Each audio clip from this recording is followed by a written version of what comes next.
Baik, Bismillahirrahmanirrahim. Assalamualaikum warahmatullahi wabarakatuh. Selamat malam semuanya. Jadi video kali ini kita akan membahas tentang rekayasa genetik ikan gurame atau yang bernama Latin Opsronemus gurame. Langsung aja ya teman-teman semuanya. Oke, jadi ada yang tahu gak sih ikan gurame yang sering kita makan tiap hari? Tiap hari. Jadi ikan gurame ini atau bernama Latin Opsronemus gurame ialah komoditas air tawar bernilai ekonomi tinggi yang memiliki pertumbuhannya yang lambat ya. Nah, sehingga diperlukan inovasi seperti rekayasa genetik untuk meningkatkan produktivitasnya. Nah, penelitian ini awalnya seperti cloning gen hormon pertumbuhan dan analisis ekspresi gen menunjukkan potensi menggunakan teknologi rekayasa genetik. Nah, seperti CRISPR untuk mempercepat pertumbuhan dan meningkatkan ketahanan ikan. Nah, namun penerapan teknologi ini perlu mempertimbangkan aspek keamanan, etika, dan dampak lingkungannya. Untuk konsep dasar rekayasa genetik ini dalam budidaya ikan, tujuan utamanya bisa ya untuk meningkatkan pertumbuhan, ketahanan terhadap penyakit, toleransi lingkungan atau suasana air, suhu, salinitas gitu ya. Berarti untuk pengendalian reproduksi juga bisa. Nah, untuk penelitian terkait rekayasa genetik ini pada ikan gurame, penelitian cloning gen hormon pertumbuhan GH, gurame berhasil mengisolasi dan menyekuen cDNA GH dari kelenjar hipofisis sebagai dasar untuk pengembangan ikan gurame ini transgenik yang lebih cepat tumbuh. Untuk studi ekspresi gen pada gurame cepat tumbuh mengidentifikasi gen-gen pertumbuhan yang berperan penting yang dapat menjadi target rekayasa genetik untuk meningkatkan performa budidaya. Nah, untuk selanjutnya itu ada karakterisasi ya molekuler menunjukkan adanya perbedaan genetik antara populasi gurame liar dan budidaya. Itu sangat beda sekali. Oke. Nah, penting untuk kita untuk menjaga keanekaragaman genetik dan mencegah efek samping rekayasa genetik pada populasi alami.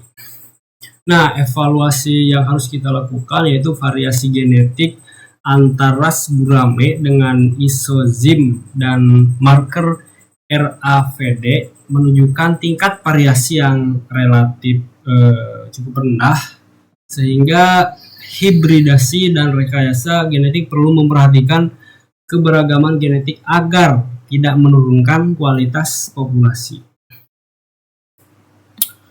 Untuk rancangan eksperimen atau hipotetik untuk gurame transgenik atau gen editing, rancangan eksperimen rekayasa genetik ini pada si ikan tersebut dapat dimulai dengan pemilihan gen seperti gen hormon pertumbuhan. Nah, untuk berdasarkan tadi ekspresi gen pada gurame cepat tumbuh, itu selanjutnya konstruksi vektor atau desain GRNA untuk metode CRISPR itu dilakukan kemudian mikroinjeksi ke embrio satu sel gurame. Nah, setelah itu screening atau individu yang berhasilkan untuk mengalami modifikasi genetik ini dilakukan dengan VCR atau sequencing, diikuti dengan pengujian fenotip untuk melihat peningkatan pertumbuhan dan ketahanan. Tahap akhir ialah untuk pengujian stabilitas modifikasi serta pewarisan genetik pada generasi berikutnya. Nah, potensi pemanfaatan resikonya itu manfaat yang diharapkan ya, untuk peningkatan laju pertumbuhan dan konversi pakan. Nah, yang kedua untuk pengurangan waktu pasar agar cepat panen. Yang ketiga ketahanan terhadap penyakit atau kondisi lingkungan ekstrim ya. Nah, untuk yang selanjutnya itu pengembangan varietas gurame unggul. Nah, untuk resiko dan tantangan dalam budidaya gurame juga kita risikonya off target pada gen editing atau perubahan gen yang apa sih yang tidak diinginkan. Nah, yang kedua efek negatif terhadap kesehatan ikan atau bisa kita sebut metabolisme abnormal ya. Untuk yang selanjutnya itu untuk menurunkan keanekaragaman genetik populasi dalam budidaya. Nah, untuk yang ke berapa itu? Selanjutnya ya, regulasi dan aspek keamanan pangan dan lingkungan, dan kita harus bisa menyebarkan gen modifikasi ke populasi liar.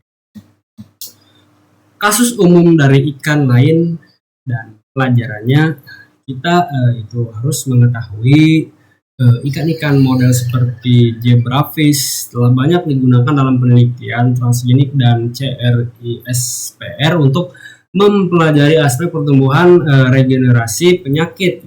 Untuk teknologi glowfish, ikan fluorescent transgenik ialah contoh aplikasi komersial ikan transgenik.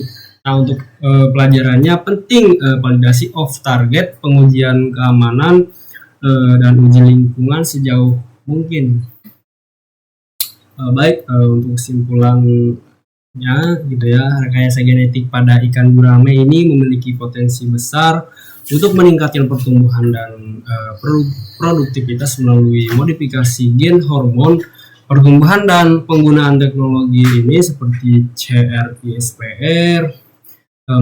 Meskipun penelitian awal sudah menunjukkan hasil yang menjanjikan, nah penerapan teknologi ini harus memperhatikan aspek keamanan, gitu, regulasi, dan dampak lingkungan agar budidaya gurame tetap berkelanjutan dan aman bagi konsumen serta ekosistem.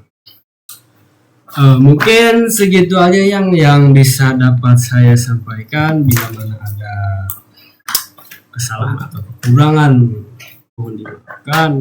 Jadi buat hidayah. Wassalamualaikum warahmatullahi wabarakatuh.